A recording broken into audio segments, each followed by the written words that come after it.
се изгради една зграда, неопходно е прво таа да се креира во умот на креаторот. Понатаму креаторот да ја претвори во цртеж на хартија, денес во компјутерски програм, за на крајот да дојдат луѓето со вешти раце кои физички ќе ја изградат. Архитектурата е нешто повеќе од згради и дизајн. Таа е израз на нашата култура, идентитет и стил.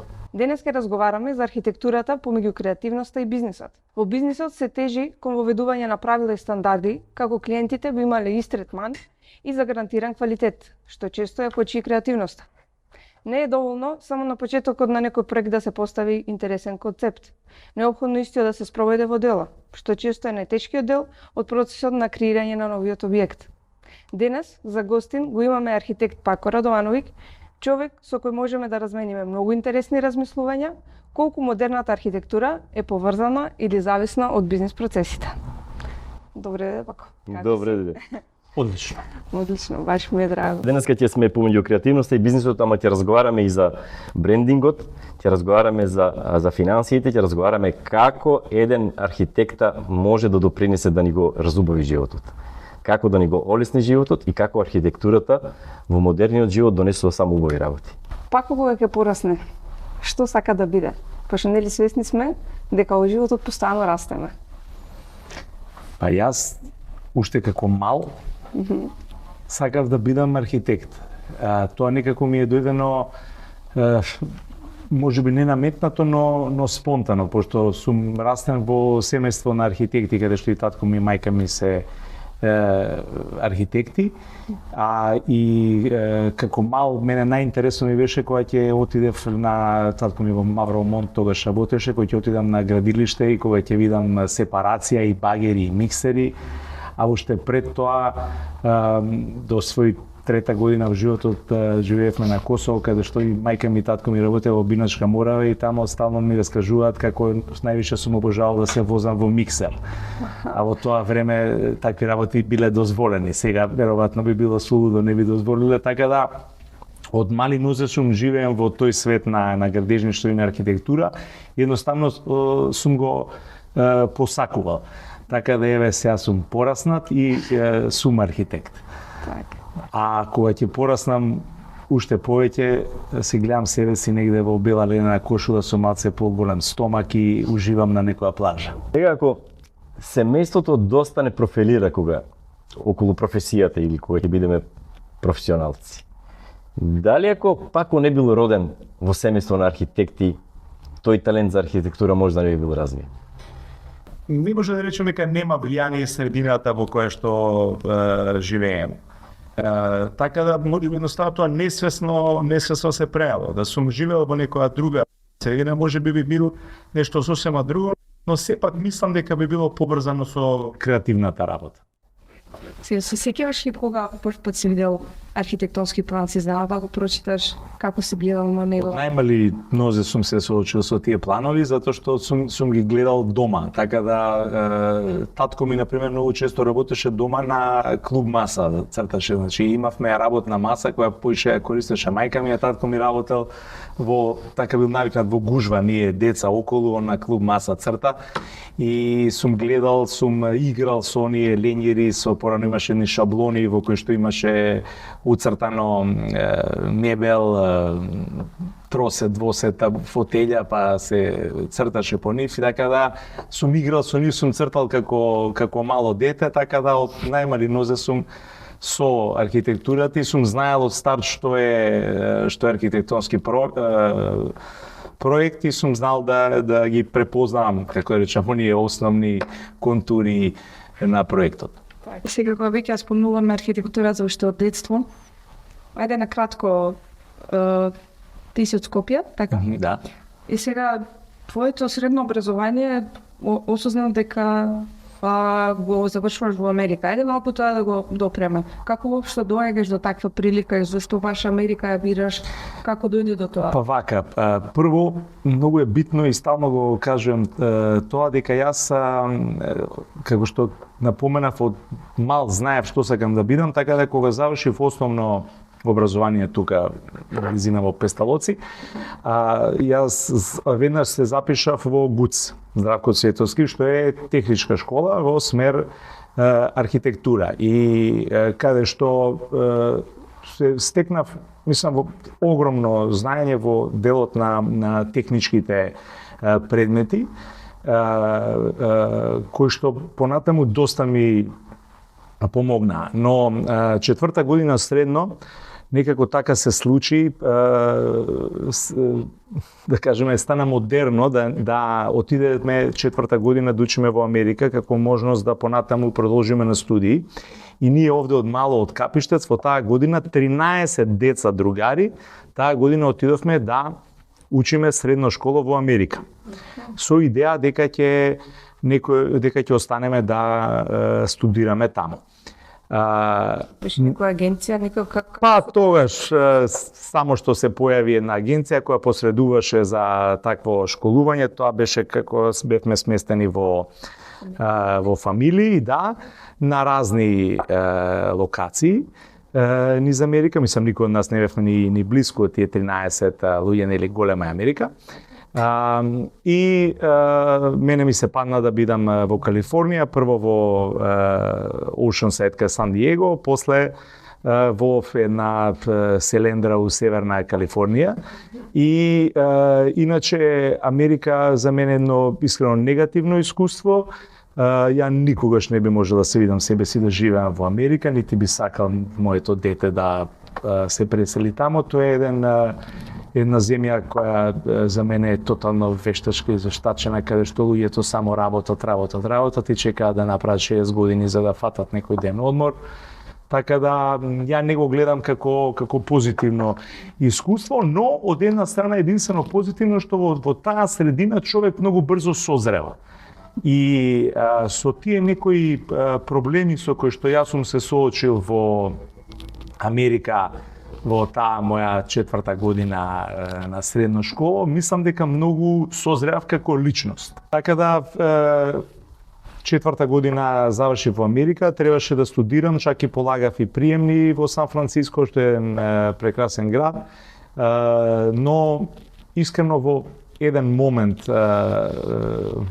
каде што седнав да разговарам со тој што требаше да ми биде ментор на таа класа што студираве на тој факултет во Сан Франциско, и сега ја како еден типичен балканац на своји 18 години во Сан Франциско, кој е еден gay capital of the world, кој во тој период има афроамериканец гей за градоначалник.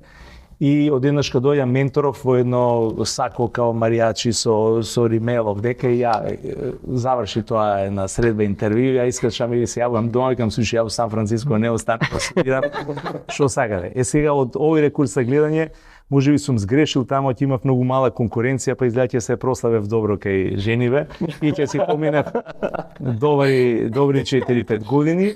Али се одлучив да се вратам и поникако да останам во Америка, но не само тоа, како шала, генерално америчкиот начин на живот не е за мене. Јас сум друг тип на човек, многу по-опуштен и по-лежерен, скроз медитерански тип. Балканско-медитерански. Што Балканот за мене не е воопшто негативна работа. И буквално така се случи да јас знам каде не сакам да одам, а не знам каде сакам. И викам, ќе се вратам јас во Скопје, па ќе видиме што ќе прави. Татко ми вика, бе, што не идеш у Италија? Викаме, Италија супер, ајде идам у Италија, ќе видиме како. Што е буквално така битна. Јас отидов во Италија, во Фиренца. И интересантно е да ја студиите сме италијански, јас италијански не знаев. Посетував многу малце некои приватни часови колку што се можеше на италијански, каде што научив нешто многу основно, да кажам, кој што сум и дека сум гладен. Отидов во Италија, ме примија, вика, тајде ќе видиме како е со јазикот, вика, ти почни, па да видиме ако се покаже како пречка ќе застанеме, а паралелно да слушам студии, да слушам часови по италијански по пладне. И така целото тоа тргна, но тука предноста што имам учено во ГУЦ, веднаш ја увидоа професорите да видат дека јас многу од работите што се учат во прва година веќе ги знам, затоа што ние овде учевме да нежам од јакост на материјали, бетон, статики, проектирање, 4 години сме цртале, така да и некои предмети безвезни, фундирање, ово, оно, значи имавме едно огромно познавање, за разлика од другиве деца што не знаеа што е рапитограф, а ние бевме вешти како тука, може би не разбираш, но постари веќе разберат колеги, ние цртавме на хамер, па има со рапитограф, па тој мора овде од мал прст да го бришеш да не ти ушмрља, пошто ако ушмрља не може да го избришеш, него мора да редира со жилет, па дали хамеров која марка, дали добар или не, на овој се редира, на овој не. И така да има голема предност. И онда се договорија, направија едно тестирање, каде што дојдоа 4 професори, каде што буквално ме тестира, ај напред ова, напред тоа, нацрте пресек на ова, излези скаливе, лифтов, устини и уцртаги, и да одеднашка ми рече ти од следната недела ќе дојдеш директно во втор семестар. А ја онака сум генерално помлад тргнат во школа и плюс и ова, и мене ми дојде да бидам многу млад меѓу доста постари. И се појави проблем дека италијанскиот веќе не можев да го следам по пладне, зашто дел од предавањата ми се поклопува. И беше тотално хаос, но на моја среќа така ми легна тој јазик да јас буквално за 6 месеци зборев италијански одлично.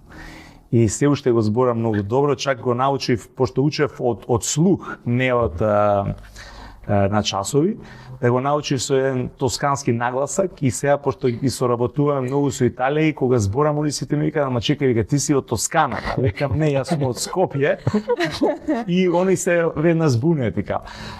Така да, а во Италија имав прекрасен период, најубавите години во мојот живот.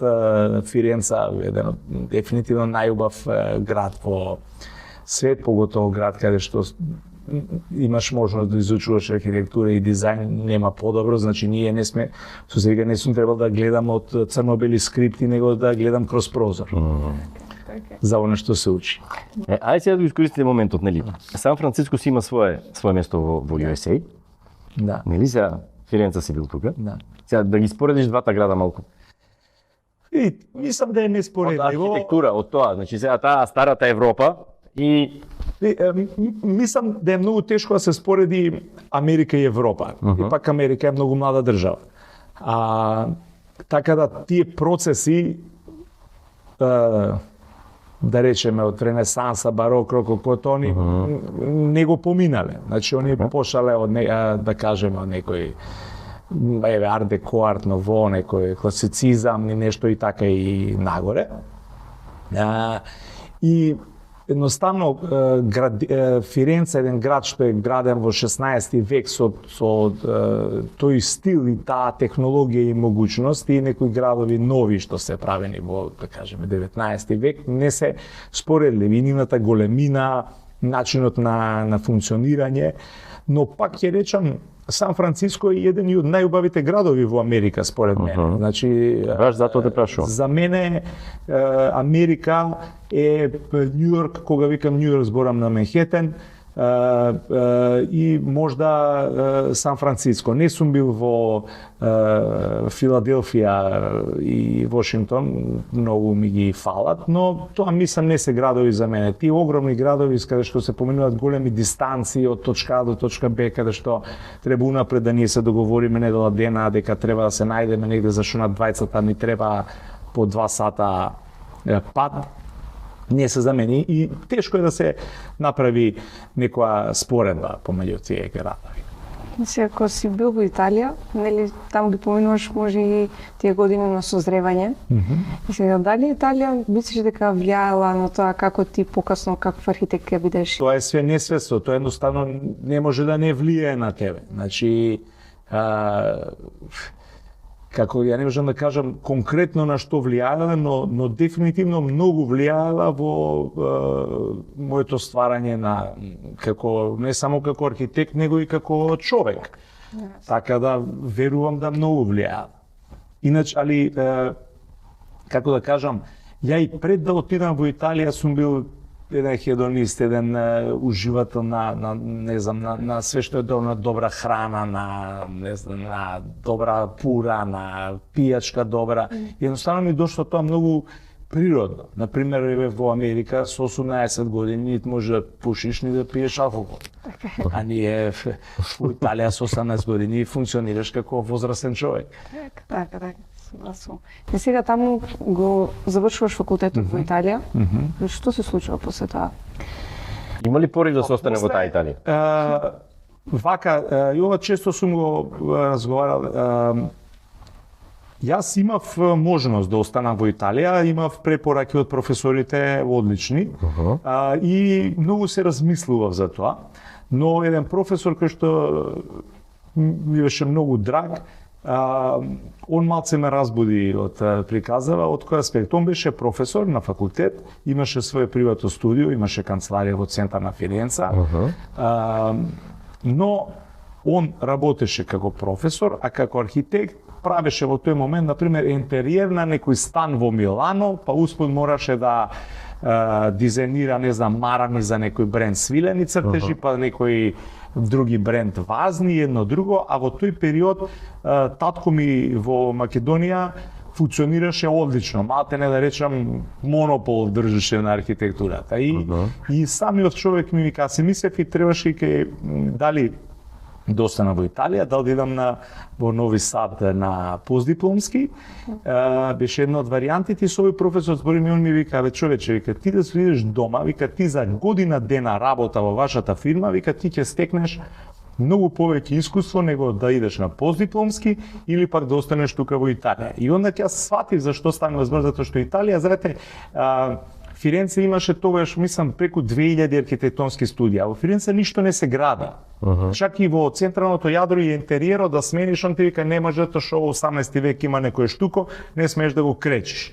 И онда работата за архитекти италјаните што работат низ цел свет, најмалце во Италија, или работат по некој во Милано, да? И толку е. Или работиш во некои фирми што се бават, не знам, со фасади, со плочки, тоа е све нешто ван града, па нешто патуваш со сати и од тој разлог се вратив. Или кога гледам луѓе што останале колку години нив им требало да поминат, да они се стекнат со некаква си добра позиција или во фирма, а никој од нив досега не станал име и да живеат некој така нормален живот, затоа што е скупа рента, скупе живот и онда кај се одлучи да се вратам овде каде што веднаш почнав да работам. И се и моите ме фрлија веднаш у жижа да сам нели се научиш на работа, на проблеми да се соочиш. Но нормално имав и одлична поддршка. И веднаш мене ми беше доделено да работам, например, работи за кои што во Италија би требало да поминат многу години.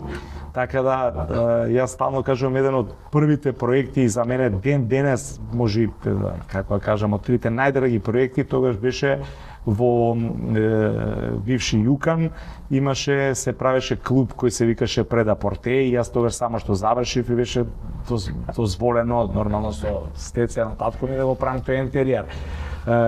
Газдите со тотален ентузијазам ни дозволија да се искажам онака како мислам и ја тогаш за прв пат направив, мислам, еден интериер во Скопје тотално различит од сите претходни, каде што користиме нови материјали, правев еден зид, ова зборам 2002 година, можда или прва.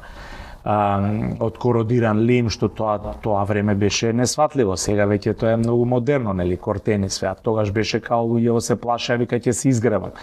Земавме едно фиќо кој го направивме со крила, со помош на еден уметник и на вујко ми, па го обесивме горе на плафон да лета, па со помош на еден другар, моден креатор, правев некои кукли во хаљени облечени, па ги закачуваве горе да висат. Тој и микс на столици разни беше и тоа луѓето им беше малце пред времето, знаеш, они го гледаа као дали ова немале ли пари да купат исти столици, па стале различити или зашо ова вака, зашо така, беше искрено малце и несватен мислам интериерот, но беше па сватен од оние кои што треба да го сватат.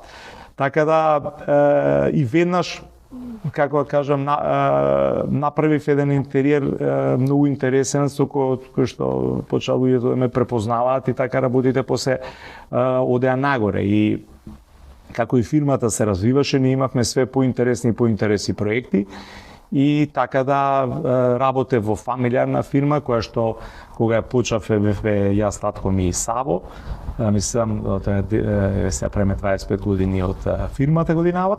После тимот секако се ширеше, во еден период работеа и мајка ми и сестра ми во истата фирма поред другите вработени, така да работите идеа само во нагорна линија, фала Богу, и ете така со таква работа и тоа темпо и она обврска на водење на фамилиарна фирма каде што не смееш да зезнеш затоа што сите од избунар пиеме, не донесе до тамо кај што сме сега, мислам. И сега, како во една таква фамилиарна фирма, тие меѓу семејни односи, како влијаат на бизнисот? Го прават бизнисот да биде појак, или има потрошок на повеќе енергија затоа што нели луѓето се многу поопуштени помеѓу себе, не е?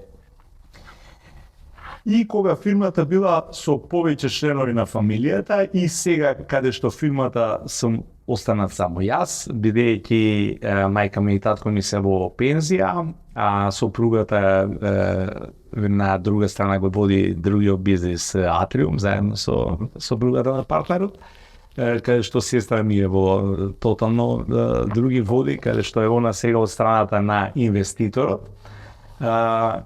Системот на работа е идентичен.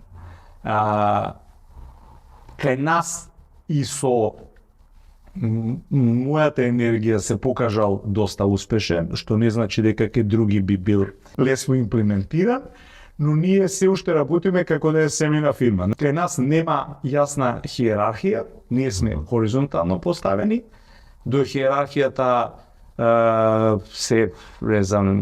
се бориш можеби со некој кој си роден авторитет несвесно, без да тоа сакаш да го наметнеш.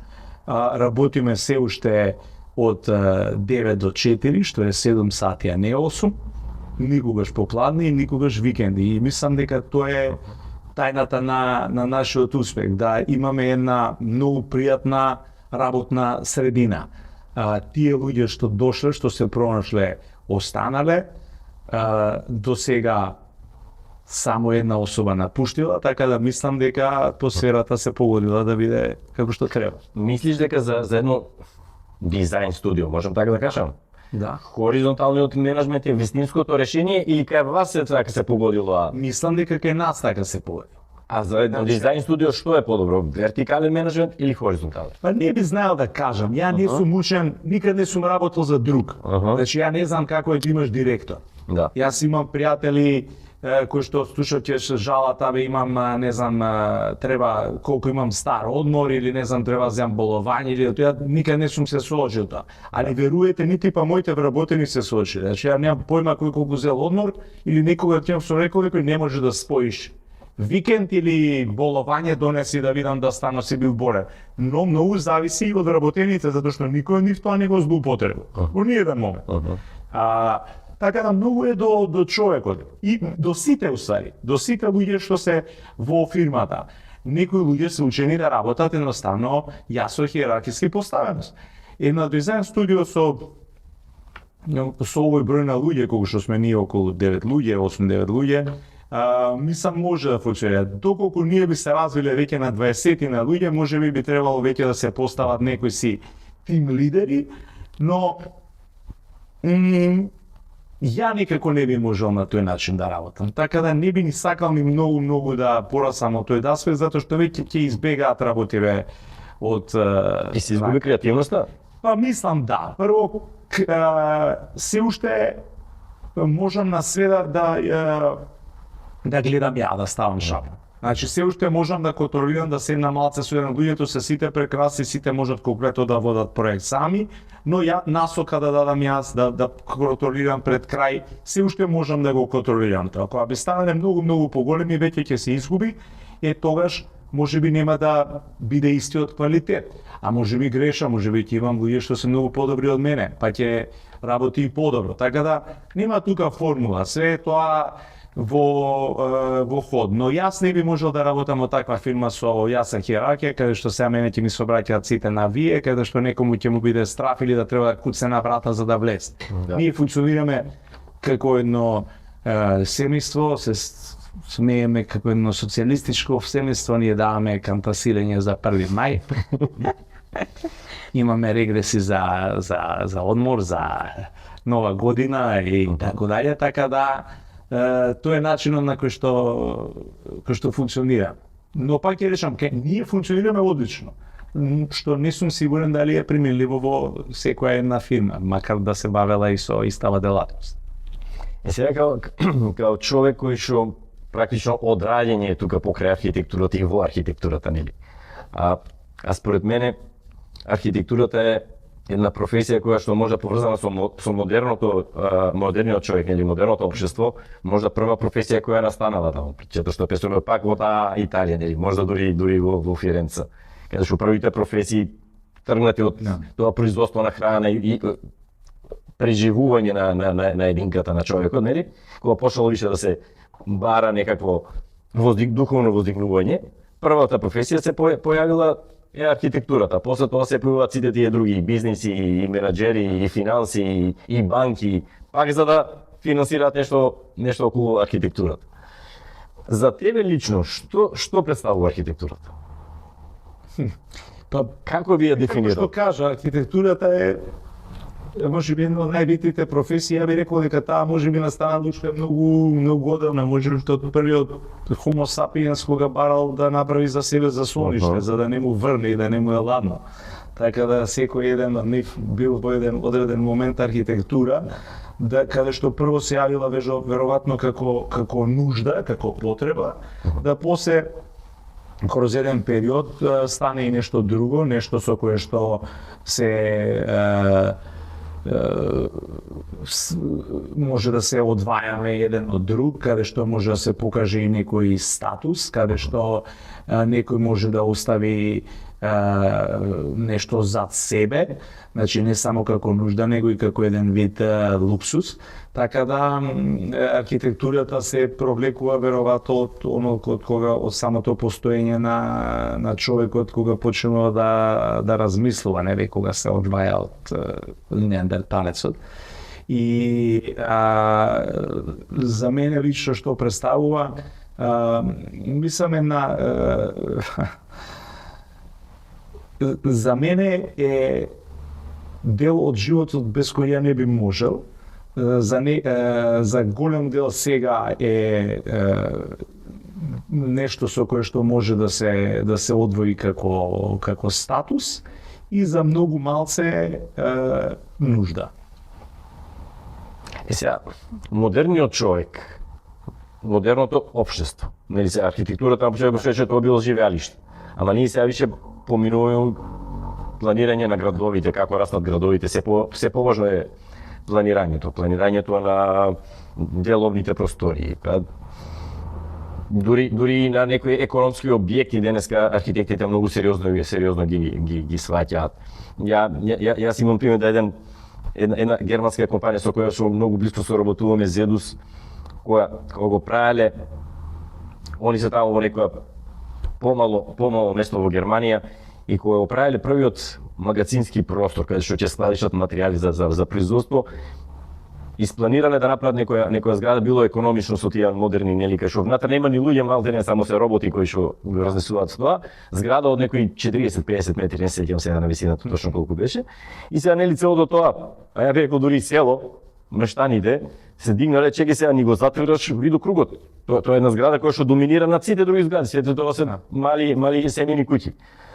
Дошол архитект кој што после некои 6 месеци размислување како да го сега спроведат проектот, а да не им смета на мештаните, увидел дека во таа околина во текот на годината се појавуваат дал 22-23 бои. Па целата фасада е направена во тие бои за да некако се претопи во околината. Сега, Како на модерниот човек сега, колку е важна архитектурата за модерниот човек, за да ние бидеме среќни, да бидеме задоволни, кај што сега живееме можда најудобните времиња во историјата од таа што знае. И секако е многу битно, но како што кажав, во еден дел е нужда каде што нивно имале потреба како да направат магазин. Имаат потреба од магазин од квадратури. И они можеле и да го направат таков и функцијата ќе била можеби подобра од новиот. Не знам сега каков е, која е разликата на новиот. Но самото тоа што они имале доблест да речат дај да не и уништиме Везуриеве населание, ангажирале архитект кој се обидел да го направи објектот кој што ќе легне во таа лендскейп, во таа околина, да не толку го награди да го оштети. Така да, но пак е така инвеститорот е оној што колку инвеститорот има некоја свест да тоа го согледа на тој начин и колку може да го одбере правиот архитект и на крајот на денот колку е спремен да плати колку пари толку музика. Така да, во денешно време поготово и може би ја црно гледам на работите, но некако ги погаѓам нажалост како се одвиваат. Се јавува, ќе се подели буквално на оние што име нужда и на овие што име начин да докажат некој статус. Затоа што гледате и на глобално ниво, јазот помеѓу богати и сиромаси е се поголем, поготово последниве години. Така да ќе има луѓе кои што ќе прават за себе своји луксузни куќи, да малте некако фараониве правеле гробници, но како Луи 14 или како проче Ференца цело време што збориме, тоа е единствен период во постоење на човечанството да во ист период се појават луѓе како Медичи кои што можат да себе си дозволат да финансираат нешто такво од чисто можам па да го направам, а и да во исто време ги имате, не знам, и Микеланджело, и Леонардо, и Џото, што знаат како да ги удоволат тие барања и затоа и тој период се вика Ренесанс, или ради, Нашименто. Така да сега кај нас имате, не кај нас генерално на светско ниво, зборам, многу луѓе гледате какви све бомбардирани на сите медии за кои селебрити или некој каква куќа направило толку милиони од све тоа поголемо и гаража за 15 аута, затоа што он стварно има 15 аута и имаш и хелиодром и чудито расте и расте и расте.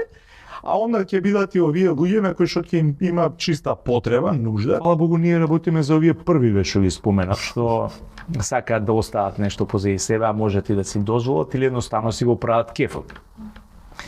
И сега тука сме ние архитективе да помогнеме и на овие едниви и на другите, а нажалост тие средните скоро да ги нема.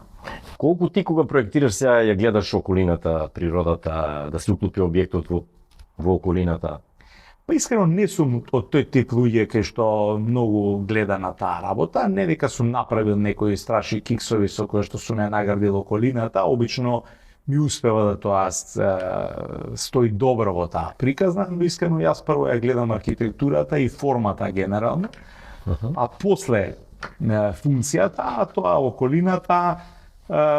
Например, многу колеги знаат тоа, кај нас на факултет многу во Македонија се форсира да ние сме инспирирани, не знам, од ридовите на околината на Скопје или не знам реката Вардар или оно, па сега правиме ние прича како сме дошле до таа форма. Ја не сум таков, ја пристапувам на формата како исто како кога пристапил како би дизајнирал една чаша, ја така гледам како форма куќата или зградата, па после правам некако функција, може би од некој обратен пристап, но ја така работа. Македонската архитектура, што ми се идеално значајна во светов, многу често се спомнува охридската архитектура дека е нешто уникатно. Македонската архитектура ние имавме еден единствен момент, тоа е во 70-тите, кога ние како кажем, имавме среќа во несреќа, значи каде што после земјотресот во Скопје, одеднашка ние сме држава која е јака и стабилна, која може да помогне и каде што имаме многу сојузници кои што сакаат да помогнат и ние треба да го обновиме Скопје, а Скопје е пепел. И ние имаме можност да направиме модерна архитектура. Значи ние прв пат во историја и единствена шанса имаме да ние сме модерни. Значи ако во тој период е модерен, да кажам, тој натурбетон, ние имаме објекти од натурбетон, имаме одлични архитекти што биле на дали на постдипломски или на пракси кај други одлични фирми во странство и доаѓаат со својот телан, со знаење, државата тоа може да го isfinansira и ние тогаш ни се случуваат најдобрите објекти во Скопје, кои што во тој еден период на 70-ти години можат рамноправно да стојат со сите светски објекти градени во 70-ти години. Нажалост, ни се случи после тоа што не се случи тука во тој период на 2014, каде што голем број од тие објекти беше облечен во некој циркус. Иначе ние имаме музеј на современа уметност, страшен објект, пошта, историски архив, еден најубавите за мене, ИЗИС, Гоце Делчев студентски дом, универзитетски кампус. Значи, тоа се објекти што може да седат во било каде во светската архитектура во тој период како еден од најдобрите. Чак што више и тие се споменуваат, имаше во МоМА во Њујорк лани или преклани, или се више со корона ги бркам годините, изложба на југословенска архитектура и дизајн, каде што беа сите овие објекти објавени на редовна поставка во МоМА во Њујорк. Значи ние единствено тогаш сме биле во текст со времето. После тоа со сите случувања на секаде околу нас, едноставно стагнираме голем период, да не речам тонеме, и малце по малце сега се креваме. Има направена штета, да, али сега да не кукаме, многу погрешно е, како што голем дел мои колеги избора, да тоа почнеме са све да рушиме што е направено од 2014, тоа би било уште поголема трагедија, така да едноставно сега гризеш и тераш дале да гледаме да не направиме повторно такви грешки. Твојот прв проект кој си го правил, ресторан пред апортен, со твои нови материјали си се сретнал, си имал слобода да ги градиш идеите. Ние денес го живееме постиндустрискиот период на светот, го живееме светот на каде што маркетингот се, брендот е се. Колку за еден архитекта денес се важни брендовите? И брендовите се важни за сите, не може ние да избегаме од тоа. Значи бренд е бренд. Значи поготово сега каде што најмали нозе сите се бомбардирани со некакви си брендови. И брендот сега е многу важен. Некои брендови се издржани, некои не. Некој бренд е бренд само затоа што е бренд, не затоа што е квалитет. Едноставно тоа е. Тоа да тој бренд што го направи, тоа треба да кошта толку, затоа што е од тој бренд.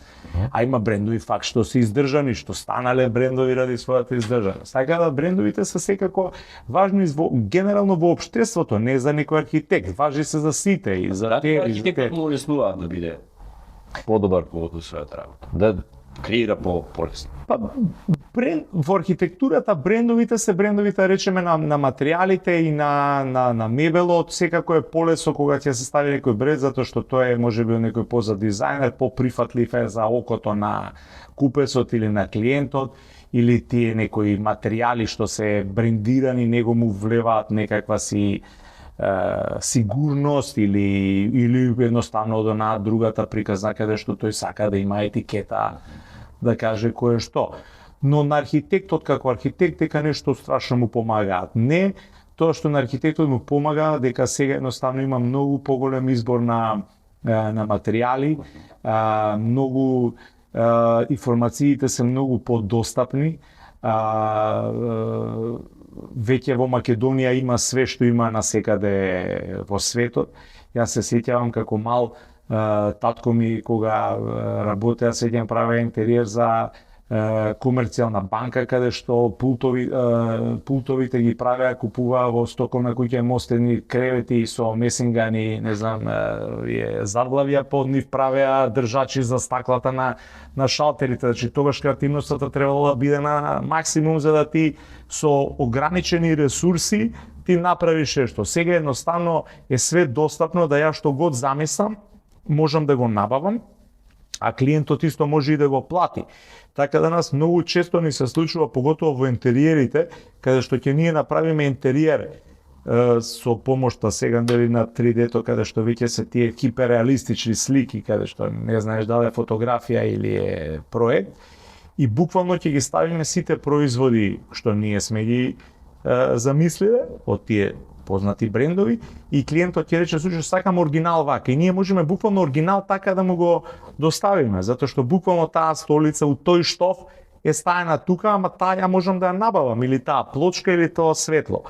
Така да во тој аспект многу помага.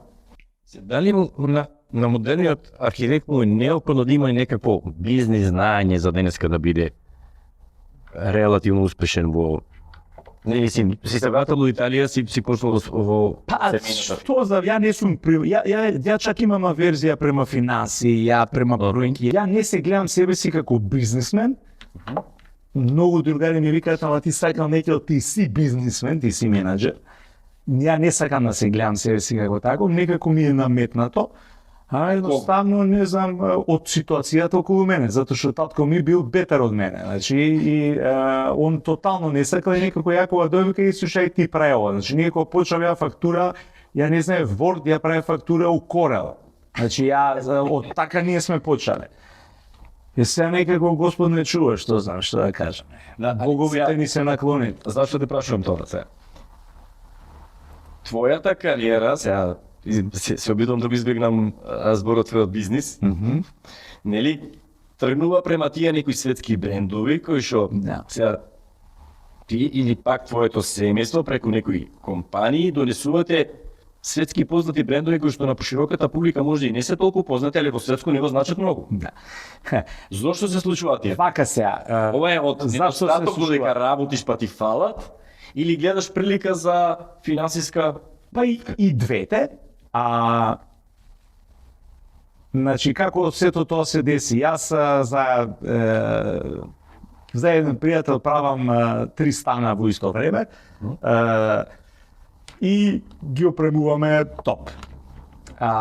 И пријател стално ми каже, што не почнеш ти да носиш намешта? Ја не може тоа нешто царина, нешто финанси прати овој. Како размислуваш ти готов мери? Тоа е подценување на архитектурата или е едноставно досадно? Ја тоа сум го гледал како не е за мене. Значи јас сега треба негде да се јавам некоја бе слушај камионов застанал, молим те, па треба да идеш некој ручек цариник, некој или нешто, не знам како, иди овој банка чеке пари, нешто дознаки, купи евра, ја не ќе со тоа да се занимавам.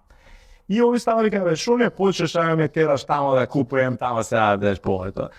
И во меѓувреме на неговиот најдобар пријател, по случајна околности, еден стан ја што го имам во Саравија, и овој сака да купи стан и ја му го продавам мојот стан и ние се зближувам. А дечкото е бизнисмен. И овој заеднички пријател станува пак ми викаме, што ме почнеш. И одеднаш овој другиот заеднички пријател, иначе Александар Жути, што сега ми е партнер во бизнисите, вика, бе, дај ја почнеме ние заедно да работиме, што вика, правиме нешто бизнис. Ја викам, слушај, ајде, што да не. Викам, ја тебе ти верувам, ти си помлад од мене, аз си бизнисмен, си успеал во животов, работиш добри брендови, викам, ја немам појма, и се договараме да он не би се меша у дизајн, ја не у бизнес, и почиња таа приказна и викам, ајде почнеме да носиме брендови од Италија.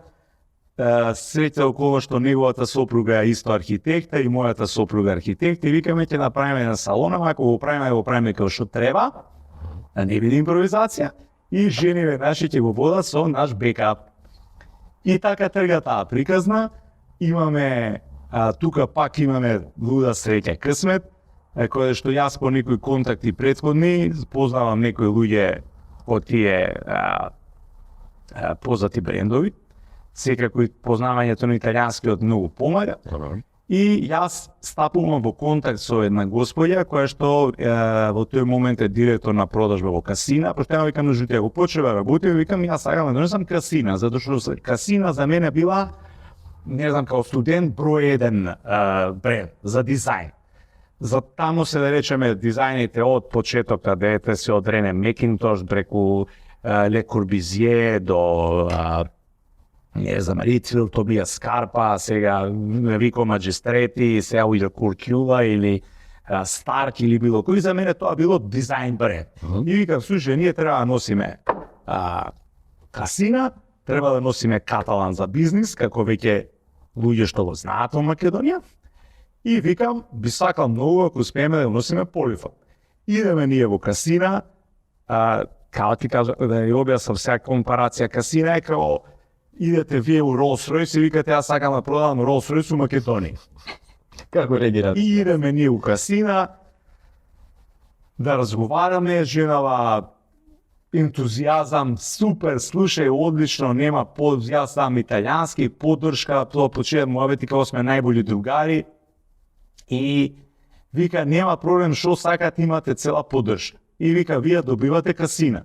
И сега и после тоа идеме во Каталан, како за бизнис бренд, што не, тоа е еден од бестселерите на глобално ниво, прави чуда.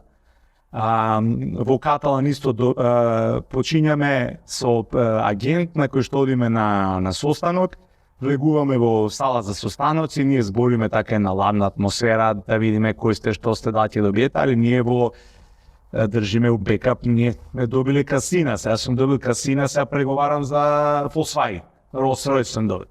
И они чим вика, вие сакате така да влезете, да направите салон сериозен по стандардите на брендовите, значи да не сме микс бренд, идејата не е да сме 4 бренда, ама 4-те најдобри. И преговараме и се они ни поставуваат услови вакви такви, случајно влегува газдата кој се вика Пауло Каталан, како и фирмата, тоа е газда, еден човек на фирмата. И као шо правите да видам, и овие му кажуваат едно друго, јас тука на италијански му вртам да збора и човеков, и поче вика, ајде идеме на ручек, и овие сега директорија чега од кај на ручек, ние не знаеме да ќе поеме, и ние идеме на ручек, и на ручек човеков се опушта, ние иде муабетот, си казува шо сакате терет. Претходно не сака каталозите да ни ги дадат. Завршуваме ручекот, овие товарат со каталози, готово партнери сме. За да после биде уште поинтересно, јас се јавувам во Полиформ на телефон. Тој што го пишува некој негде. Ало, викам на италијански, оде архитекта Радовановиќ од Скопје, да разговарам со некој кој е за зоната, вика тој ја му се јавам, викам, слушај, викам, ние сме дилери за Касина, сакаме работиме и Полиформ. Он вика, чим сте за Касина, кога може да дојдете у Полиформ, вика, ви платиме карти, смеште, све да разговараме. Значи, сме добиле Rolls-Royce, идеме на Мерцедес. И идеме ние таму и склучуваме договори со нив. Успут идеме во еден бренд што како прототип го има видено како материјал, тоа е декодекинг, кој што е уникатен на пазарот со нивните производи од еден вуд полимер композит за фасади и за подови.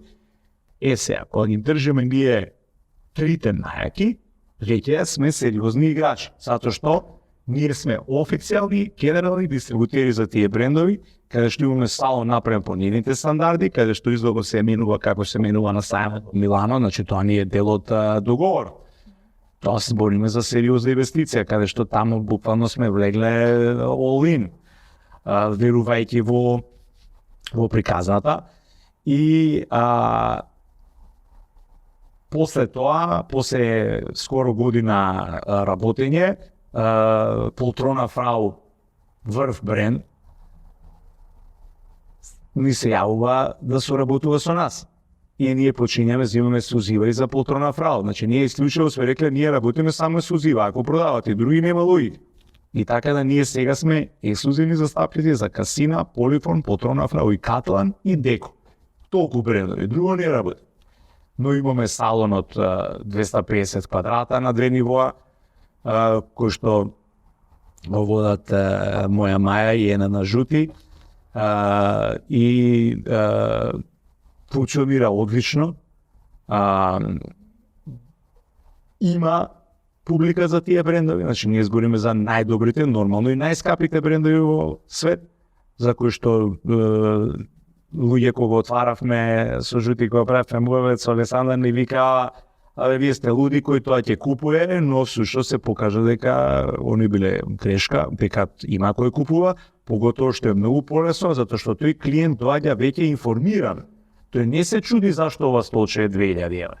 тој прашал колку е во Грчка, во Германија, во Италија, видел дека цената е иста како во Македонија и он дојде спремен. Едноставно, колку време се чека, прашува.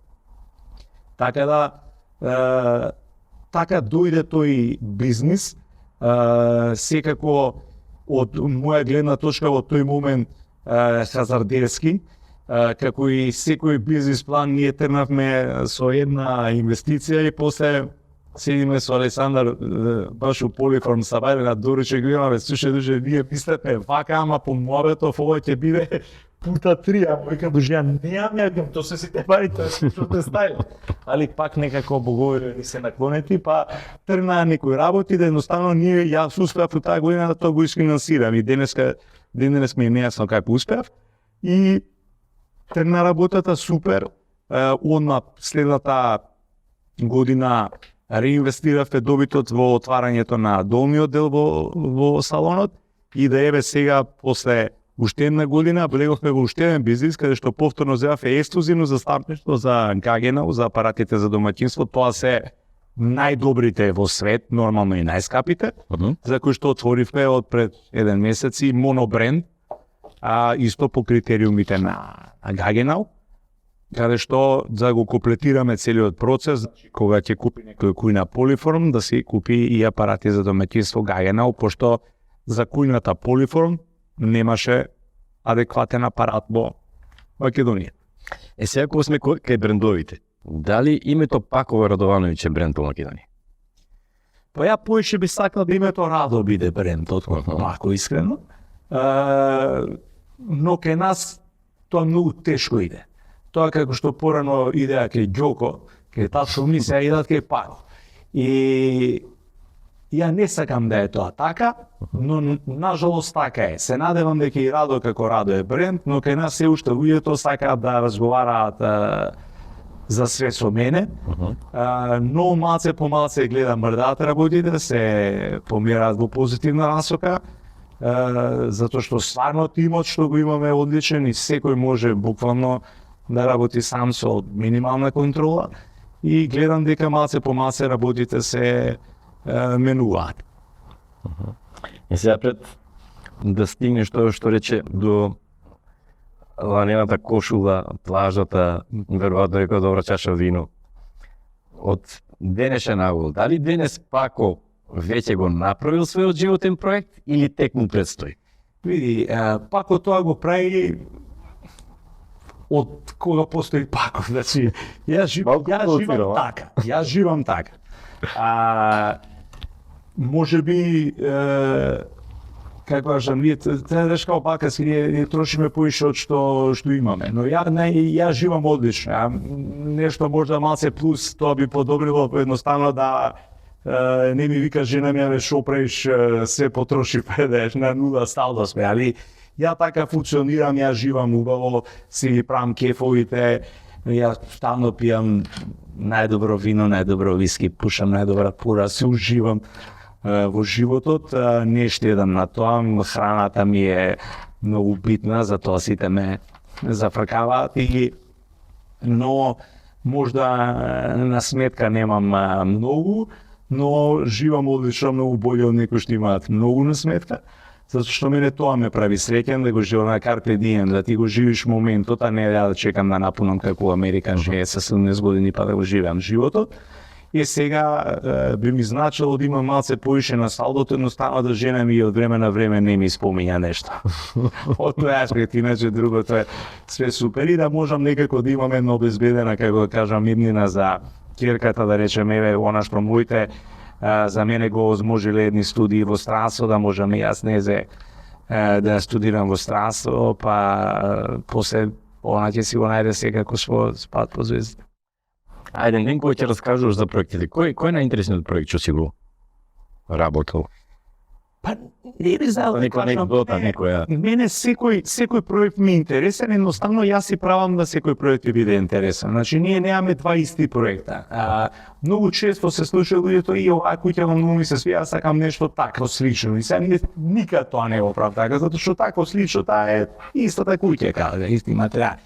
И јас сам си правам да ни е интересно да секој проект е тотално различит еден од друг, да различит приступ има, можеби некои си, како да кажам, заеднички именител имаат или едноставно несвесно тоа нашиот стил на радост се препознава можеби во повеќето проекти, но кога би ги разгледале повака позно, секој проект е тотално различит и тоа ние си го преме за нас да ни биде интересно, да едноставно не ни биде како да работиме цело време на едно. Така да, некако сите проекти ги гледам исто, немам да речам овој ми е подраг или не. Може некој проект е подраг затоа што со инвеститорот си имал по пријатна дружба, а некој ти е одбивен затоа што некој инвеститор ти изнервирал или некакво нешто, некоја дешавка на тој објект. Од тој аспект, иначе како проект сите имаат исто место. Кај мене и на сите исто гледам. Значи, сега да кажам, исто се внесувам во секој проект без оглед дали тој мал, голем, дали е интериер или куќа или зграда, едноставно или дали е наплатен добро или не, ние не може да речеме овој помалку не се назеле пари, па ќе го направиме малце полош. Едноставно ние се трудиме да стално тој биде најдобро. Некои од твоите проекти имаат и награди. Имаме битни две награди, тоа се голема годишна награда за архитектура, што е во принцип најголемо признание што се доделува од председателот за изведен објект. И имаме добиено за објектот Јане Сандански, спортскиот центар, на кој што искрено ја не работев, на тој објект работеше Маја, сопругата моја и татко ми, нормално како да речеме водители на проектот и нормално сите вработени во радо. Втора награда, тоа е куќата кај позади Борис Трајковски и Tech House, која е исто добитник на таа награда, таа е мој проект, заедно со интериерот. Иначе, да бидам искрен, долг период на Биеналето на архитектура не учествувавме, затоа што мислев дека трудови кои не заслужуваат добиваа ради некои други разлози, али еве годинава се вративме некако, осетив како атмосферата да е подобрена, па можеби понатаму ќе следат повторно некои награди. Иначе имаше една Big C како интернационална награда за куќа што работевме. Имаше за на Шере, нашка добивме награда за Eco Sustainable House, така да има награди, но не сме искали некои ловци на награди. Не учествуваме на конкурси, сме учествувале еднаш кога беше конкурсот за музеот на ВМРО, каде што не беше напишано, тоа беше прв конкурс и тогаш многу битно да се напомене, не беше напишано како на другите конкурси дека треба да биде во барок, неокласицизам или рококо, каде што сите ние се трудевме дека ќе направиме не знам каков ишчекор и пак музеј на таква локација во центар за сите е голема работа. И кога видовме после што доби, едноставно свативме дека виќе не треба да учествуваме на конкурсите. Но на сите други конкурси многу јасно пишуваше дека треба да биде класицизам, неокласицизам, барок или рококо, така да едноставно не бива за тие стилови. И не учествувавме. И сега уште еднаш ке се навратам на тоа што го спомна тие идеи што кога се вратил од Италија си ги имплементирал као млад, дали со малце различен мајндсет или пред времето како што спомна. Од кај црпиш инспирација најчесто за такви? Не знам, ја не идам и сега идам нешто шетам у парк да се инспирирам. Едноставно тоа се појавува, но тоа е пак несвесно. Значи, ја мислам многу е битно архитект да путува и да живи генерално. Значи, ти ако си архитект и ако ти доаѓаш се од работа дома и дома јадеш и гледаш вести, па не знам, топ тема, па уште едни вести, па си легнеш да спиеш, тука нема да излезе ништо креативно. Едноставно, архитект треба да е активен, да живее, да многу да патува, да дружи, да е обкружен со луѓе од разни фели, затоа што инспирацијата доаѓа некад од, како кажемо, неочекувани места, дали е тоа некоја модна ревија или од едноставно некоја дружба со некои позитивни и интересни луѓе, или дали е тоа од некое добро јадење или добро пиење или од многу напиеност. Тоа така да тоа е несвесно, тоа стално може да дојде од различити места. Едноставно треба еден архитект да живее. Значи не смее да живи као службеник у пошта на шалтер. Значи треба да живее пуним плуќем, не да 100 на сат, да ужива, да живее, да едноставно да има доживувања, за да таа инспирација дојде после несвесно. Секој млади, например, доаѓаат за работат кај тебе. Дали се свесни дека пример архитектурата како архитектура нели треба да се спроведе во еден тип на бизнис, дека не е само уметност, па како ги водиш тие работи? Па не, секој што доаѓа не е свесен и не ни треба да е свесен. Како што реков еден архитект, не треба да е свесен за бизнис. Ние сме уметници, тоа е креативна работа, има кој да биде за бизнис. Да. Нажалост, ние не може да си дозволиме да имаме финансов директор, па маркетинг, па едно, сите сме ние one man show. Така да не ни барам да они бидат свесни, не ни сакам да бидам свесни. Значи, тој терет го преземам ја на своите плечи да они бидат креативни. Тоа се бара од младите архитекти. Ако сме кај младите архитекти, нели во светот младите архитекти одат кај некои познати архитекти да работат дури и бесплатно година, 2, 3, 5 да го познаваат занаетот или уметност и креирањето како да се работи. Колку младите архитекти у Македонија се спремни да на некој начин жртвуваат дел од својот? Па мислам не се уопште спремни, затоа што мислам генералниот проблем. Не е проблем, они си се управо, но сега е све материјално. Сега веш луѓе доаѓаат и прашуваат одма колку е плата или колку имам слободни денови. Никој не сум прашал што ти можеш да допринесе за фирмата, например. Или тоа стажирање се уште се случува помалце, да некој дојде, ама тоа е како да име наметнато да едноставно ти мораш од факултет да пројдеш толку дена на стажирање или од средна школа. Да некој дојде да работи за пробно, не верувам, но јас правам нешто друго. Јас првата плата која ја нудам е искрено ниска. Со тоа сакам да не го оставам да тој нема за леп, но сакам да видам дали он спремен да жртвува дел од некој месец, да едноставно за да работи во едно подобро студио од друго. Така да тоа го правам и тоа го прифатили. А имам и каде што доаѓаат за помала плата од предходното биро каде што работеле, едноставно за да работат кај нас. Нормално тоа после се наградува, но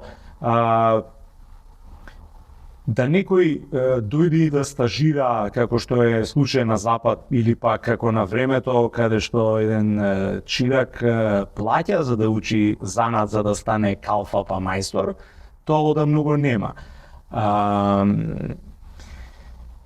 Така да не знам дали е проблем на младите, може да е проблем на нас што мислиме да тоа така треба да биде. Они убаво си викаат колку пари даваш ти, јас зашто да работам за пари. Така да Сега спомнам кога си отишол во Италија, нели од ГУЦ си отишол со добри презнања. Е само една работа. Ова е многу битно. Ова се случува во Италија. Во Италија тоа е повеќе како би се решило овој проблем. Во Италија кога завршува факултет човек и кога ти го запослуваш прво од факултет, 50% субвенционира државата од платата. Тоа е многу интересно. Значи он додека учи занат, мене не ме оштетува затоа што јас едноставно треба да го научам. Не можеме да му речеме проектирај, него треба со него поише време да посветиш, да го едуцираш, да го обучува све. Значи тој дел државата го субвенционира. И тоа само во архитектурата или за секој проект? Генерално ние што работиме со една фирма, конкретно вие што работите со Каталан, имаат нова колешка каде што 6 месеци државата ја субвенционираше 50% од платата. Зошто тоа италијанската влада го препознала? Кој е интересот на? Не би знаел да кажам, можда е социјална политика, можда е маркетинг, можда стварно е некој бенефит. Не би знаел се. Може им е важно да младите луѓе станат добри професионалци. Па веројатно да. Види, на нашиве може да има важно, но може да немаат финансии или може да ги даваат за нешто друго поинтересно. Добро, да не одиме у тој правец. И сега, кога рече дека во Италија се отишол со добро презнање, колку денешните млади луѓе кои ќе дојдат, ќе излезат од факултет, ќе дојдат кај тебе, доаѓаат со презнање, со... Па... Колку нашите факултети вадат квалитетни кадри? Навратам на ГУЦ. Значи, сега имавме стажанка, девојче со втора година ГУЦ, средно школа, која дојде да стажира, кој работеше AutoCAD. И тоа работеше одлично. Ние одма имавме одеш, знаеш, како ние порано кога сме правиле шафирање, тоа беше ти шафира со линија на по 2 мм линии или имаше тачкање се зафркаве кога црташ како треба, како се значи дадовме основа нацртана основи шафире зидови напред стај квоти едно друго, девојче знаеш одлично. За мене тоа е фасцинантно за втора година средно. Зборам средно техничко втора година. Што зборам за мало дете. Од друга страна сме имале исто што дојдоа две девојки од факултет каде што стажира исто кои што беа доста спремни. Еден дечко исто одлично што знаеше, ова зборам, мислам трета факултет ја на стажирање. Еден дечко му дадов веднаш една комплицирана куќа, едноставно катастрофа куќа, постоечка што требаше да се прави, каде што му реков разработија, нацртаја прво ствари снимија, значи прецрташ во AutoCAD и дај варијанти како да се решат совите, кај што ми изненади со решенијата. Исто имавме две девојки кои што работеа добро. Но од друга страна сум имал на пример девојка препорачана од факултет, од професори како е ова топ во генерација, земја за работа, која што имаше многу како би рекол една графичка писменост, каде што знаеше да направи една презентација од проект кој што изгледа феноменално како графика, како слика, кој ќе влезеш во сршта на проектот, гледаш да е тој слаб проект, но има многу прича, има како што зборев о инспирација, графичка презентираност. Така да пак мислам индивидуално, ја не би ги кудел нашиве школи, чак што еве Гуцко фалам. Зависи од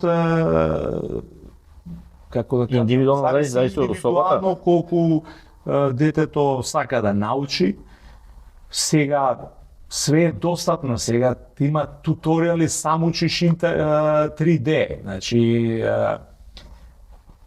деве го ChatGPT, како се вика, GPT, прашуваш, ти кажуваш, ти одговара. Сега е многу полесно. И ако тој човек сака да се надградува, да, ако тој сака да заврши факултет за диплома, тој ќе земе диплома, ама толку му е, тоа одма се препозна. Сега, кога еден обичен човек го уредува својот дом, колку е значено да има архитекто при себе? Или може сам да си се препушта на своите? Секако дека може. Колку он сака дома да му е убаво. Дали ќе биде различно убавината, ако има архитекти и ако не? Секако ќе биде различно. А функционалноста? Секако сега идем на фризер, ја фризер се шише сам. Има ли разлика, па? Мислам има. Сега, модерниот човек, колку време поминува дома, практично исто толку време поминува во канцеларија. Има некои истражувања дека викаат дека во нашиот живот поминуваме некои 22-3 години во канцеларија. Да. Колку се работат ти канцелариски простори? Па искрено многу малце, не многу. Сум работел канцелариски простори, беше да Capital Banka, не знам што прави IFC, тамо Sony, ама искрено не многу, еве сега правам и канцеларија за Fashion Group. Не сум работел многу во делот на канцеларии, но канцелариите се многу битни. Прво, од неколку аспекта. Прво, број еден, канцеларијата е многу битна за брендот, за фирмата.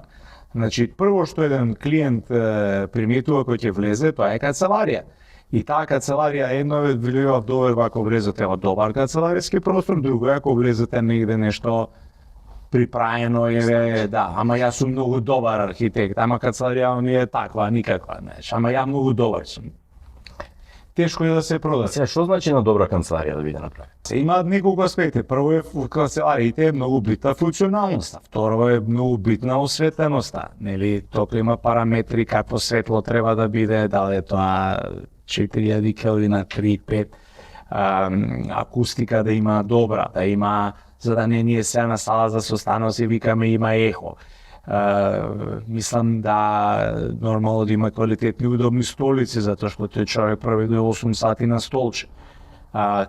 Мислам треба да има дизајн, треба да има хуман простор каде што има добра архитектура, зеленило, не знам, треба да има директорската канцеларија, треба да не само да биде функционална, него и да влева една доверба, да тој кој ќе дојде човек да тој изгледа да каже што јас сум стабилен лик, стабилна фирма вода.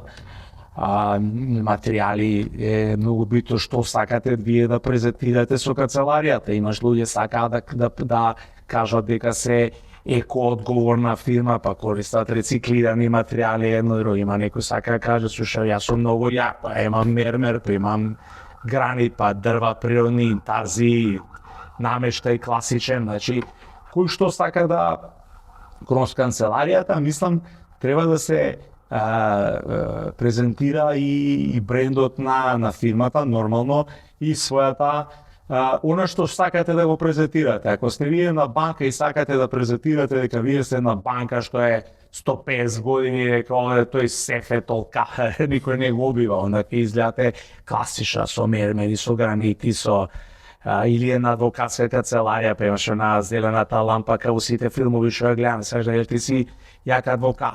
Значи, имиджот на еден бренд, на една фирма, многу се презентира и кроз канцеларискиот простор. Колку македонските компании користат архитекти додека ги? Па мислам да ги користат, поготово сега во последно време со наплив на овие IT компании каде што можат себе да си дозволат и каде што им е битна и удобноста на вработените, затоа што многу лесно им бегаат од една од друга канцеларија, па треба направат што поише за да ги задржат, онда ќе им прават разни комодитети, нели, како гледани по примериве на Google, имате сауна, па имате теретана, па ви доаѓа кувар, па ви готви, па нешто имате билјар. А во принцип сите ли сакаат од дома да работат овие IT. И онда мислам да сега се поише и поише се користи, ама сега се појавуваат и поголеми фирми. Мислам, претходно во еден период ние имавме големи фирми и имавме неколку банки едно други, онда немаше приватен сектор, некоја супер сериозна голема фирма. Све тоа беа некои помали фирмички и мислам и во некој период не се ни многу обрнуваше внимание на работите простори. Едноставно се мислеше дека ми требаат бироа и маси и толку. Сега мислам дека се повеќе и повеќе се вложува, се ангажираат фирми, веќе ама и на пазарот има канцелариски мебел, подови, облоги, што претходно може не било толку застапено. Така да сега пак ќе кажам на она претходно, сега е све достапно. И како и информациите, така и продуктите. Така да се греота веќе да се прави лош интериер или архитектура генерал. Сега, живееме во време каде што информациите брзо се шират, имаме брз интернет, брза конекција, брзо конектирање со било која точка во светот. Од овој ковид дури и состаноците почнеме да ги држиме пред камера. Колку може еден македонски архитект да излезе на светскиот пазар? Па многу тешко. Прво, ние сме земја каде што дипломите не се признаени, значи се во земји со кои што имаме реципроцитет. Такви земји мислам да и не постојат. Тоа значи да и нивните дипломи не се признаени кај нас. Така да и кога би дошол еден проект од странство, треба да биде ревидиран и подпишан од македонска фирма домицилна. Истото се случува кога еден македонски проект биде од било каде во странство. Еве ние сега правевме неколку проекти во Хрватска, имавме во Ровин еден хотел 4 звезди, еден 5 во Пореч и 7 куќи во близина на Пореч, каде што за сите тие проекти ние имавме локален партнер кој што требаше да ги буквално да ги подпише проектите. Статиката е различита, ние се уште не работиме по тие еврокодови. И статиката ја правеа они треба да ја поднесат во општина, така да во општина проектантот стои тој Хрватот, а ние сме само како на идејното решение проектанти. Така да многу тешко. Има наши фирми што работат, но мислам све тоа претежно за некои наши во странство. Не верувам се уште дека некоја сериозна, можеби грешам, дај Боже да грешам, но мислам да е све како да кажам, да некој наш гастарбајтер па е као да направи куќа. И нажалост тие наши луѓе доаѓаат кај нас мислејќи дека ние треба да сме поевтини. Мене тоа ми се случи сега, беше многу интересна анегдота. Еден наш гастарбајтер преку пријател сака да прави куќа тука, работи плюс према еден сериозен успешен бизнис, работи исто и со градежи, гради некои згради по Германија, по Швајцарија и вика дај ми понуда за куќа што треба да направи и ја му давам цена и он ме вика, сајде да не кажуваме суми, но буквално он мислеше дека е цената во денари. Значи, ценава беше во евра. И он ме вика, слушай, прифатена е. И ја викам, чекай бе, дешто си грешка ти, ова што ми го кажеш. Ама не, па вика, не се денари, какви денари, викам ти, дацо, па не, па мене помалце од ова ми бараат во Германија, па не знам што, бе, викам, чекай, тој е подобар од мене од Германија, тој е само германец. Така да ја верувам да тој архитект, со кој што нас не според, стварно ми ја покажа понудата. Но тој архитект, па тој не мали прст на нас овдека, значи они се уште не гледаат као нямаш нижа вредност, ти си од Македонија. Тоа што јас сум учел во Италија или тоа што нашата фирма може рамноправно со било која светска фирма да се носи, пошто ја доста посетувам конгреси и како предавач по странство јас гледам дека другите не се ни подобри од нас. Едноставно што имале среќа што се родени во Европска унија. И кај нас се уште те гледаат така и што овде Македонија ќе биде поевтин. И кога ќе видат дека тоа не е случај, онак бегаат. И така да излеземе во странство на тој реален пазар, многу радо, но се уште мислам не издајаме на некој таков квази пазар кај некој наши кај што да ни доаѓаат демек со новој начин ќе уќарат, а не дека овој ќе ми направи подобар проект, а за малце поевтин. А дали можда со здружување македонските архитекти не можат да направат некој продор на светските пазари? Прво, да се здружат македонски архитекти, тоа е немогуќе. Зошто? Затоа што ја имам една логика, моја теорија, можда погрешна, но ја викам теорија на факултети кај што се студира редовно. Тоа е затоа што на редовни студии вие се дружите само со тие од тој факултет. Тоа се случува кај доктори и кај архитекти, например. И онда вие се дружите меѓу архитекти или меѓу доктори, се жените, мажите меѓу архитекти и доктори, сите дружби се меѓу архитекти и доктори, и онда природно се ствара таа некоја таштина, љубомора, нешто. Например, ја пошто не сум студирал тука, мене сите другари ми се од основно, од средно, од детство, од мало, и они сите се по некоја случајност или адвокати или економисти, бизнисмени, банкари, ово. И ја тој проблем го немам. А овие сите други што се дружат така, они се сите ми усилено да се јавува тој, како да кажам, таа некоја таштина, тоа е многу убав српски збор, што на македонски не знам како би го превел. И да ти ги споиш и да речеш, слушай, сега ние ќе работиме овде заеднички, овде вака ќе наступаме. За кратко време тоа некако ќе се распаде, ќе треба чекај зашто ти сега ово јас. Кој е тој што ќе пресече и сега зашто да си ми ти тим лидера, не ја. Така да тоа мислам квази невозможно. Па таа таштина или наследство тоа доаѓа од старите генерации, новите го креираат? Не, тоа е генерално мојата теорија на студирање редовно. Тоа ке економисти го немаш и ке правници не се ни знаат, некој имаш познаваш некој скрипта што си му земал некој. Се дружиш со другари од мало, од детство. Знаеш, факултет ретко кој и а кај доктори, кај доктор, тој нема врска што не отиде кај мене, ја те поправам ти текме. Така да, или што си идел таму. Некој тоа ретко да каже овој одличен. Што кај мене стварно не е случај, ја мислам тие што ме знаат да е тоа така, јас само ги фалам добри проекти и добри луѓе. Како ти кажам, чак една анегдота, на еден инвеститор, синот него, татко ми порано работеше со нив, на времето и синот негов ме знае, мене не го познавам и доаѓа во кафичи ми се презентира дека јас сум тој син на овој, само да те поздравам, ти кажа кој сум, ја викам, супер, знаеш, поздрави го татко ти, викам, браво, викам, почнавте да правите многу добри објекти и викам, овие дечки што ги работат, не ги познавам, викам, не ги познавам искрено кои се, али викам да ги пофалиш, работат супер, викам, браво, сите објекти ви се топ. Позитивно као, викам. И поминува некое време со тие овци, викам, веднаш викам, ви кажали овој, викам, баш ве пофали, знаеш, ја онака драго ми го поздав, што кажа, да ми кажа. Али тој тип, знаеш, за мене, некој постар колега ме пофали, ја ќе се јавам еден фала, ми значи едно друго. Тоа кај нас го нема. Ми се случило, колешка става слика и пишам браво, ама стварно браво, топра, па и она ми пише фала, многу ми значи од тебе. Али тоа е реткост, поготово кај помлади генерации. Јас стварно за никој не сум кажал лош збор, ако имам нешто лошо ќе го преќутам, ако имам добро ги фалам, конкуренција. Јас стално викам, дека има за сите, јас 100 кебапа не можам да изедам, ќе ги изедам, ќе умрам, ќе бајалдесам. А вие ќе умрете што не сте изедали ние кебап. Така има за сите, ја 15, вие по 10, али да сме сите најадени.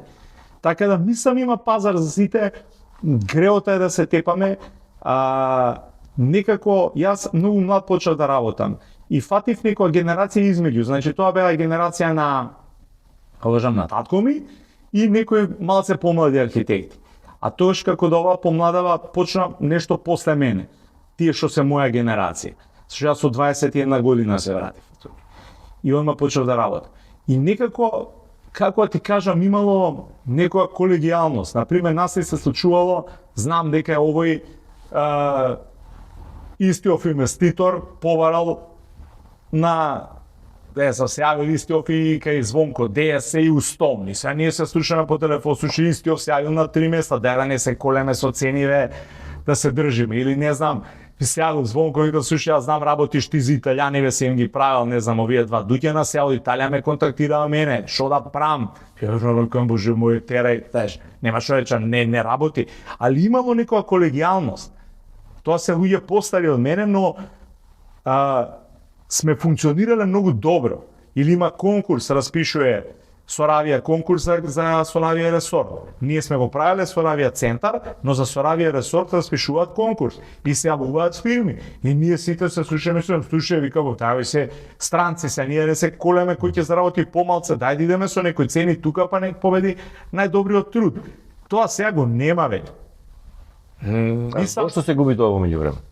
Па не знам, тоа се нови генерации, сега сите се многу гладни. Ја искрено, стварно, не ми било за пари, јас ќе го работам на никакви пари, кеф ми е да го направам како е. Сега тоа го нема. Сега е све бизнис. Може би, види, на крај мојаво е грешно. Тоа е испрано, тој дека ја работам за пари, ја ова, сакам, не сум гладен, да направам многу, ја им викам, знаеш, полека, а сега е све брзо, знаеш. Има еден вид, сама вулгарен, ќе ти го кажам после емисија за Фрапоте. Ја ќе го прераскажам. Да. Пако, ја спомна AI, вештачката интелигенција.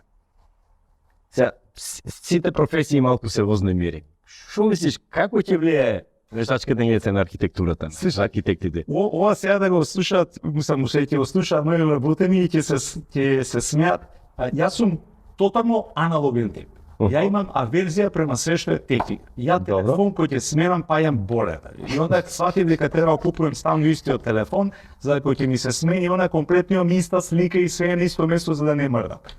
Ја мразам технологија и све ова што се случува сега, јас го гледам као црно сценарио, као да сум уплашен, као некои оние филмови Одисеја 2001, знаеш, Кубрик, Компјутеров против ние ги убива сите у вселенскиот брод.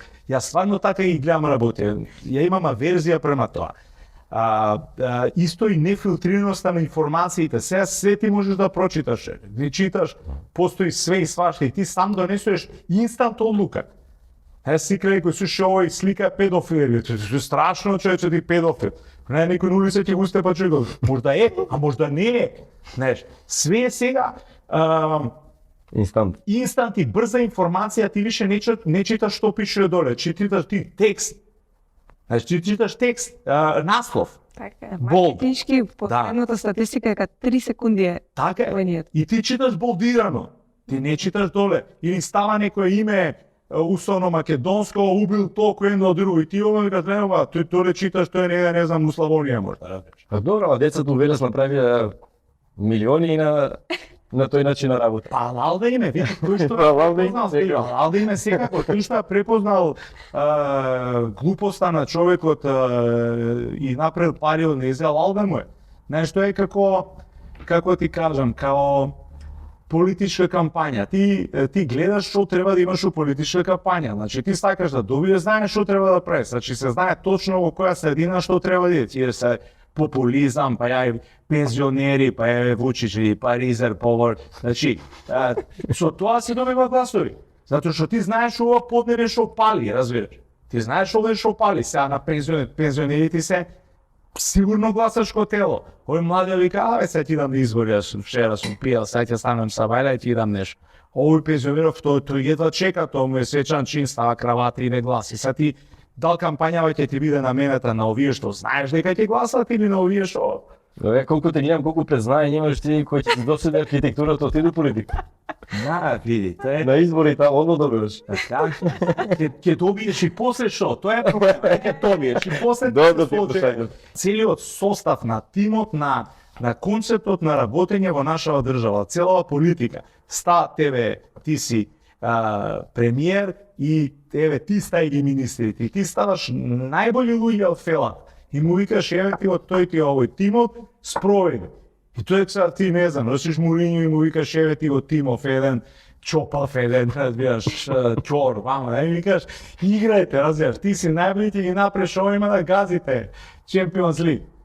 Така да, тоа е многу тешка. Ајде пред крај пак за вредноста на архитектите. Нешто што е лично поврзано со тебе, нели? Твојата канцеларија имаш там дизајнирано. Да. И имаш направено еден под кој што не го донел бренд, не го направила некоја индустрија, Да. не е комерцијален, сам си го дизајнирал, сам си го направил. Кој што, сега, зборевме за брендовите за тие работи. Сега, тој таков под не може да се преслика уште еднаш на друго место. Можеш да направиш некој друг под. Каква е вредноста на една таква креација која ќе направи еден архитект? Прво, како... Финансиска вредност. Прво треба да си има порив да направиш нешто различито, за да не станам најресно да дојдам да купам нели најдобар теписон.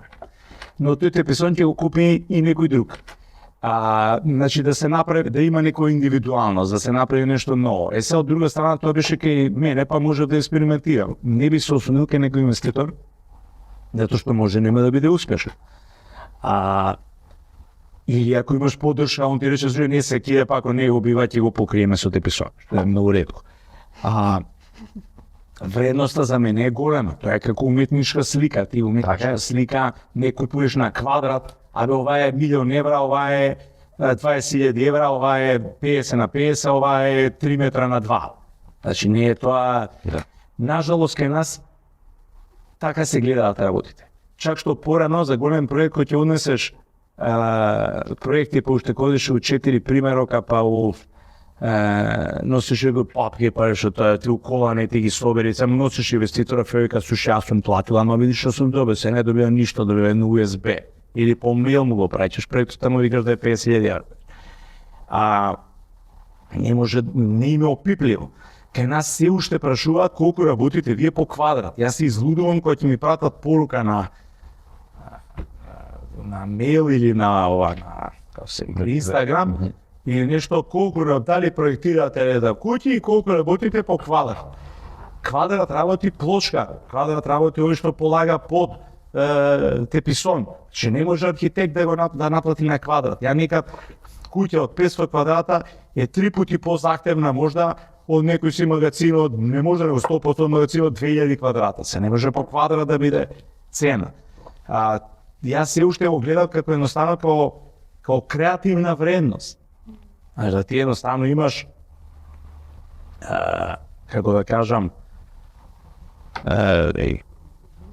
продукт кој што е правоплодна креација на едно размишљање, на еден цел процес. Значи не е ова продукт, јас сум направил чаша од која што пиеш ти вода. Ти може вода и од рака да се направиш или од пластична чаша. Значи зашто оваа чаша е многу болја од другиот начин на Целоживотно искуство поминува Христос. Така да мислам, тоа треба да се вреднува на таков начин. Ние се трудиме да проектите ги даваме цената е таа, не е разложена колку е по квадрат.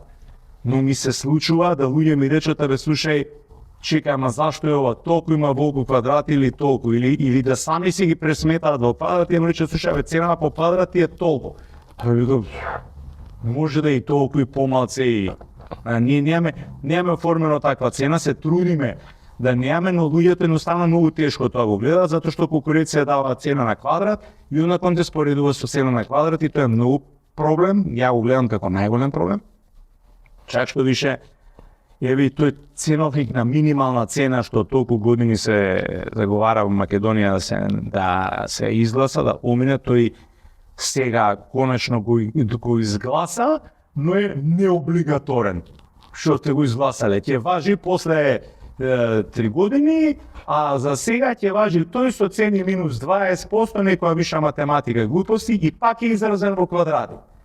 И onda тоа е, како ти кажам, неисправно, смешно. Значи на друго место има многу другачие бодирање. Значи во Германија на пример имаш бодирање да твојата фирма и мојата не се исти.